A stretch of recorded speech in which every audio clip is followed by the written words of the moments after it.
Voiceover Coffee Shop, Episode 19. Welcome to the Voiceover Coffee Shop, where we share our morning with some of the finest names in voiceover.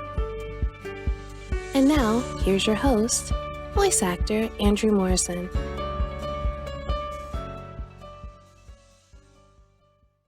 Hi there. My name is Andrew Morrison, and welcome to the Voiceover Coffee Shop, where we start our day with some of the finest names in voiceover. If you'd like to know more about me, feel free to visit my personal website at www.voicebard.com.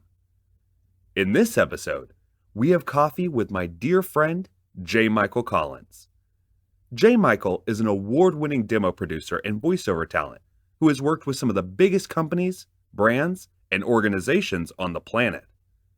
In this episode, we talk about adapting to a full-time voice schedule, marketing to high-end clients, the 3 types of voiceover prospects, and the fundamentals of a great demo.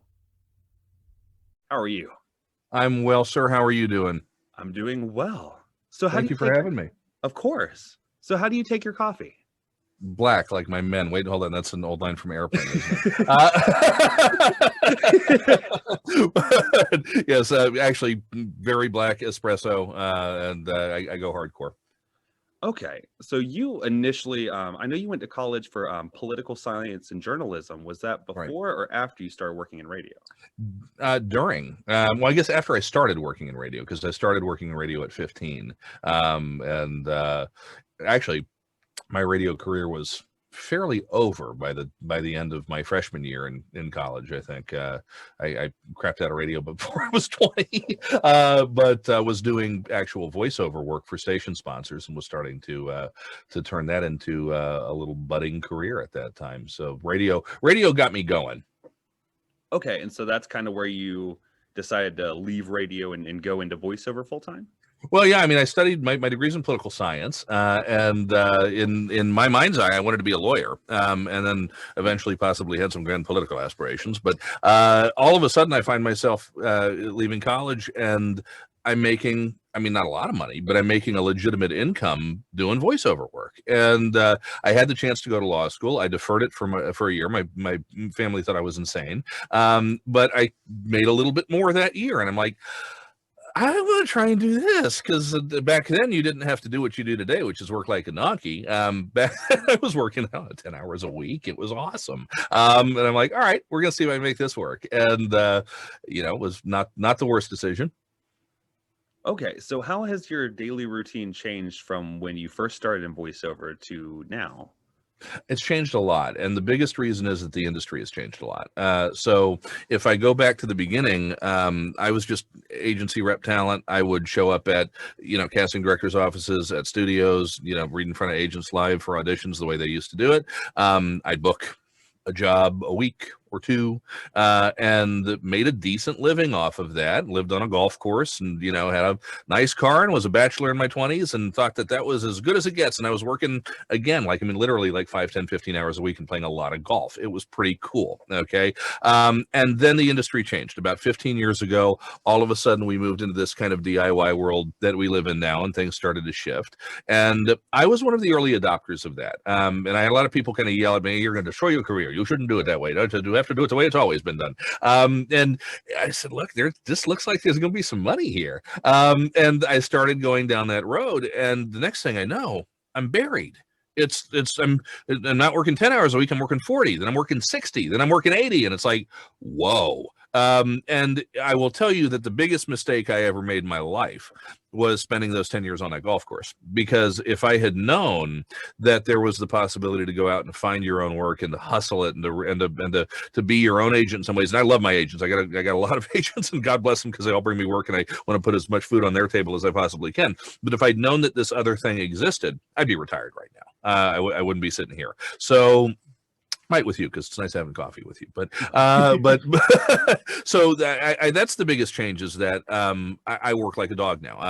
My Tuesday, Wednesday, Thursday, they're 16-hour days. And Monday, Friday, maybe 6 to 8. And I don't feel bad for me. I get a lot of breaks. I take a lot of long weekends, and we take weeks here and there. But when I work a lot, and just didn't used to be that way. And now that's the lay of the land. And truth be told, now if you're just getting into the business now, you can't really not do it that way, because Right. the old days of just having that one mother agent who fed you. I know a few people who still do that, but that's the very, very small minority.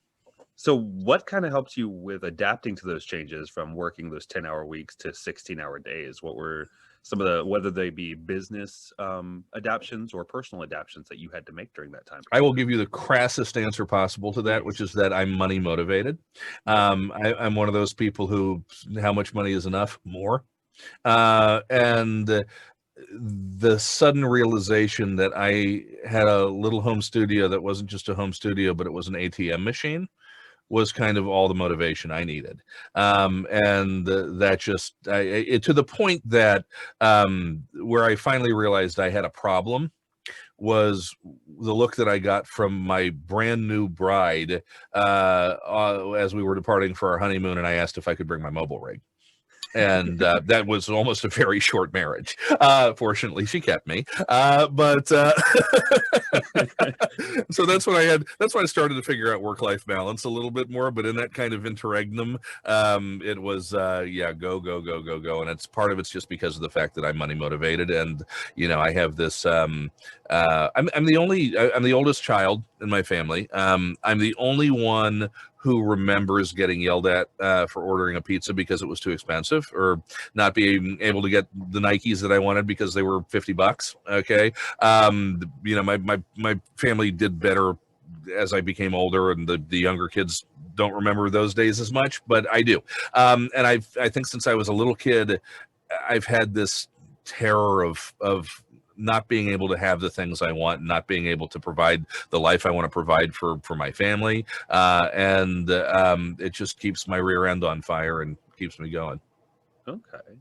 So as one of the steps to provide that sort of lifestyle when you're marketing to a new client, how do you persuade them of the value of what you have to offer as a voiceover talent? I think the most important element of that is sort of pre-qualifying that they're somebody who is persuadable. And there are basically three kinds of clients in the voiceover industry. There are those who are strictly interested in value and are focusing entirely on price. Okay. There are those who are sort of in the middle. There are a lot of production companies out there who want good VOs. Okay. But they have a budget. There's a line that they're not going to go over, okay? And they're kind of in the middle, so you've got to play a bit of poker with them. And then, like any part of the business, there are high-end clients. There are premium clients where the budget doesn't really matter. What matters is the quality of the talent that they're going to get.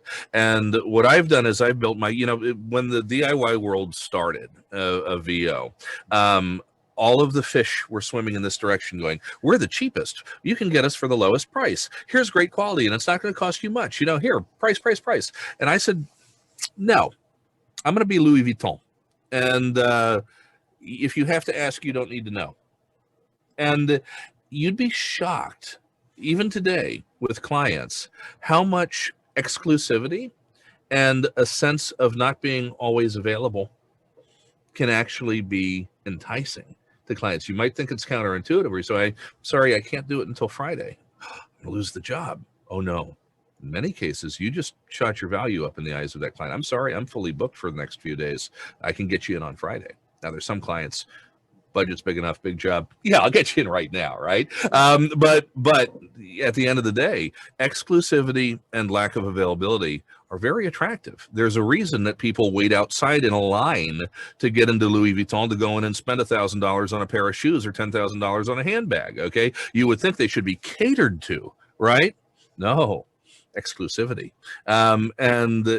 There's a psychology about this. So I think the again, long answer to a short question, but make sure when you're marketing that you're marketing to a prospect that is receptive to an argument for value and for quality, not just price.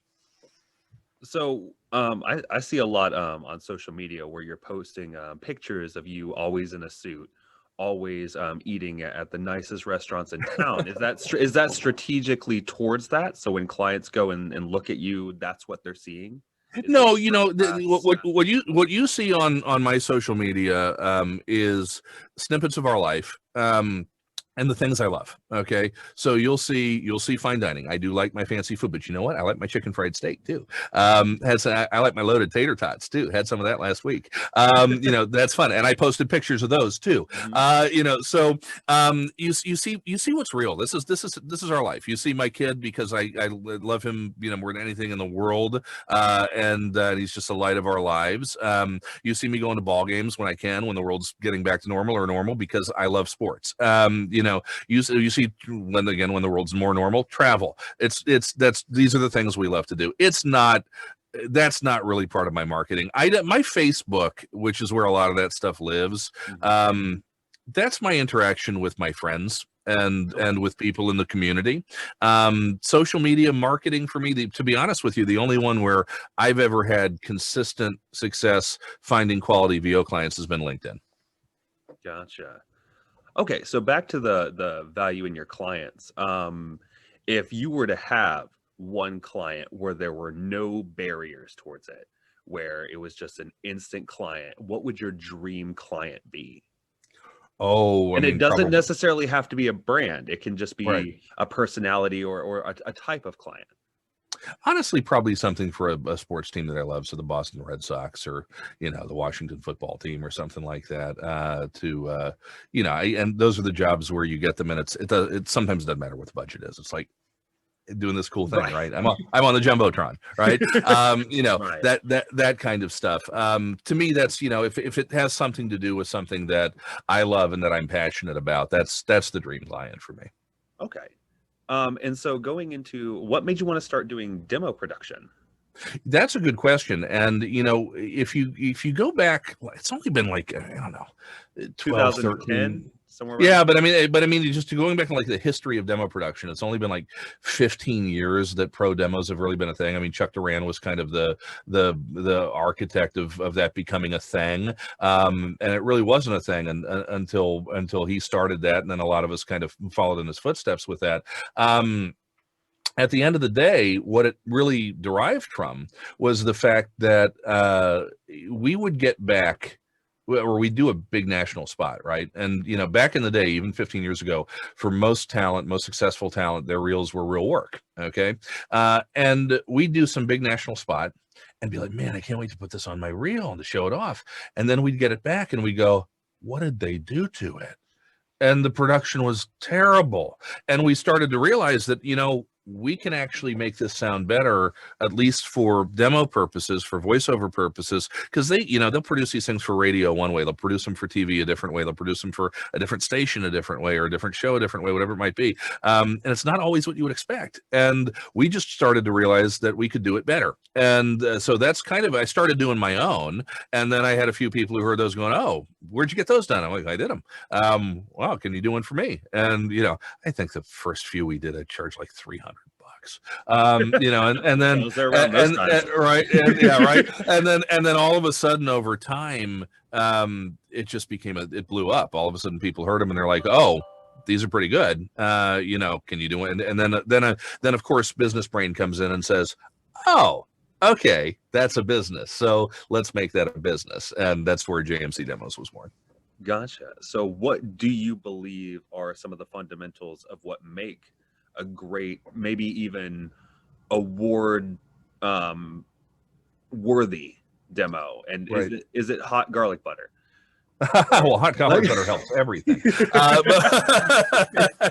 It's actually what goes through my veins. I have to see my doctor about that on Monday. But in any case, what makes a great demo at the end of the day?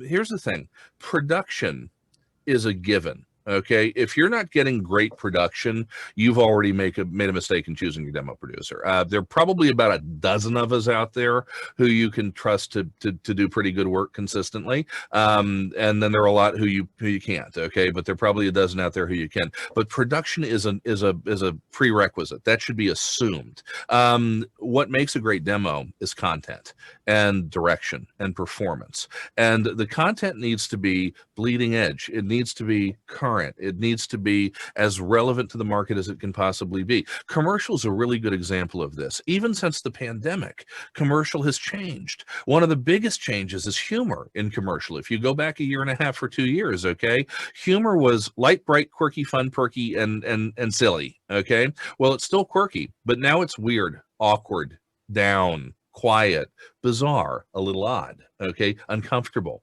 It's because we're in the middle of a pandemic. Nobody wants light, bright, silly, happy, and quirky right now, right? But they still want to do humor, so they had to find a different way to do it, and it's just different. It's not massively different, but it's different enough that if you've got a big, sunny, silly read on your demo, you're going to get some people. I was before we were talking, I was doing a demo review. Jill Kershaw and I, she's the head of Sound and Fury Casting in LA, probably the biggest casting company out there right now. And we were doing a live demo review for VO Atlanta. And, as we're going through these people's demos, every time she heard something big, presentational, silly, over the top, really bright, she shut down. Because it's not where the market is right now. The market's small. The market's quiet. The market's not trying too hard. The market's effortless. You need to know that. If you don't know that, if your producer doesn't know that, if your producer doesn't know how to direct you to that place, you may have something that sounds good in a vacuum, but we don't get hired in a vacuum. We get hired in the real world, right? And, it's important that's the art. The art is around the content. It's around the sound. It's around the performance and the direction. And quality demo producers are going to write the copy for you. It's going to be copy that's suited to you, but that also matches what the market wants and that highlights you in your best light. And the other thing that's really important is that you work with somebody who plays in the genre that they're producing for you. And that doesn't mean they have to be a voice actor. They're great. Chuck's a good example. He's not a VO, he's a producer, but he plays in the areas, he works in the areas that he produces. There are other demo producers out there who do the same thing. They specialize in certain areas that they produce, that they may be behind the glass, okay, but they're not VOs, but they still play in those areas. Make sure JMC demos, we do animation and video game demos, but if you do an animation or video game demo with us, you will never see me other than via email, because I don't play in animation and video games all that much, which means we have Matt Curtis and we have Chris Sharp out there doing the script writing, doing the directing, and doing the production, because those guys know their stuff and they work for my team. If you do a radio imaging demo with me, I know imaging, you're going to get me, but you're going to get AJ McKay too. He's going to be a co-director. He's going to help with the scripting because I know it, but he lives and breathes it every single day, and he's probably the best in the business. You're going to get people who know what they're talking about. If you go to another producer, you should be going to someone who is producing in the area of their expertise. If you hire an imaging guy to do your commercial demo, it's probably not going to turn out too well. So what do you do to kind of stay on top of that pulse? Because I also noticed that you run your blog. And whenever I see something on your blog, like earlier this year, it was video game trailers and how video game trailers are going to be the next big thing. And then all of a sudden, maybe a month or two later, I constantly see video game trailers coming out. And so how do you kind of stay intuitive on what's going on? Other than just absorbing media. Well, I have an advantage, which is that I got a lot of agents, which means I see copy and content 3 months before it's on the air. Okay. And I can have a little bit of an inclination of what's coming. Plus, you develop a little bit of a gut in this business after a while where you can sort of smell where the winds are blowing the market. One of my engineers, Tyler Boss, and myself, we were the only two people who cut COVID spot demos last March, and guess what? I booked on that thing every day for 8 weeks. We didn't sell them to anybody because we thought that would have been a little crass, but we booked on left and right until that read that, we're right here by your side, until that became a cliche, right? And then after about 2 months, nobody wanted to hear that anymore. But for 2 months, you have to keep your eyes on where things are moving. The more agents you have, the more you're going to be aware of the copy that's coming down the pike that's going to be on the air in 2 months or 3 months or more or less sometimes. And that will give you a little bit of an advantage. And I think that's why, a lot of the top demo producers are people who are actually working in those fields, because we're seeing that stuff and we're going, oh, okay, that's where it's going. We can get ahead of the pack. And what that does is it gives your demo at least a few more months of life. Okay. Because at the end of the day, a broadcast genre demo, got about 2 years. You may not have to replace it in 2 years, but you're probably going to need to update or refresh it in 2 years. And by the way, a lot of demo producers offer that service. Single spots. You don't have to come to a whole new demo. Okay. But you're probably going to have to make a tweak. Non-broadcast, a good producer can make an e-learning demo or medical demo or corporate demo that can live for 4 or 5 years, because those don't change quite as fast as certain other genres. But for broadcast, you've got to stay ahead of the trends. Gotcha. So what are some of the resources that have overall helped you in your voiceover career? That's an interesting question. For me, I think it's just the community. It's being, and again, I think go back to like mistakes I made in my career. I think in addition to that 10-year period where I was just, Mr. Anonymous voiceover guy who had a decent life, I also was not engaged in the community. I wasn't front and center talking to anybody until 2007, 2008, something like that. I really just wasn't participating in this great big community we've got out there. I didn't really know it existed up until that point. And I think with the advent of social media, Facebook in particular, which was really becoming big around that time, that's where I started to realize, whoa, look at all these people, and they do what I do. And well, this guy actually has heard of me, saw one of my spots. That's cool. I've seen his stuff, right? And to realize that there's this great big friendly community of like-minded individuals who are all batshit crazy, and we do this for a living, and so I think that's been the greatest resource for me, is just getting to know more about the industry by learning from the people who are in it. And I think there's still a lot of talent out there who are like that, who are just kind of disconnected and not plugged in. There are parts of social media you want to stay away from. There's some groups and there's some conversations that are just toxic. Okay. And those you need to tune out. But the core of the voiceover community is a happy, giving, supportive group. And the reason is, look, we're the only part of the entertainment industry that grew in 2020 substantially. Okay. Those of us who have been in this business for more than 5 minutes, we know that we don't have competition. And that's not an arrogant thing. What I mean by that is that we know that there's more work out there than there is quality talent to do it. And we come from a place of abundance, not from a place of scarcity, which is why you don't see the same kind of backbiting in voiceover that you see maybe in on camera and music and other parts of the entertainment industry. We know we're going to get ours. So we're going to help you get yours. Gotcha. Okay. So if you were to write a letter to yourself before, from your beginning days of voiceover, from now, what would that letter to yourself say? Maybe be a little less money motivated, because life is worth stopping to smell the roses from time to time. Remember that you have a wife and a child, and not just a microphone. And maybe start that DIY stuff earlier so you could be out earlier. Okay. And where can people find you? And I understand that you have a podcast. And where can people find your podcast? Well, if you want to find me, lay out a chicken fried steak, and I, like Scooby-Doo to a Scooby snack, I will be there in short order. But other than that, you can or go lobster. or lobster. You ever get tired of the lobster jokes? No. I was just curious. Where'd my mug go? Did you guys see this? This is my wife gave me this. You're my lobster. So you can find me, email jmichael@jmcvoiceover.com. You want to listen to the demos we produce, jmcdemos.com. Want to check out voiceover stuff, jmcvoiceover.com. All right, man. Well, I appreciate you coming on. Thank you so much. Thanks for having me, Andrew. Much obliged. I really hope you enjoyed listening to J. Michael talk about how he built himself into the man he is in the voiceover world today, as well as the power of exclusivity in your voiceover business. If you'd like to know more about him, book his coaching, or schedule him to create a demo of absolute magic, you can visit him at www.jmcvoiceover.com.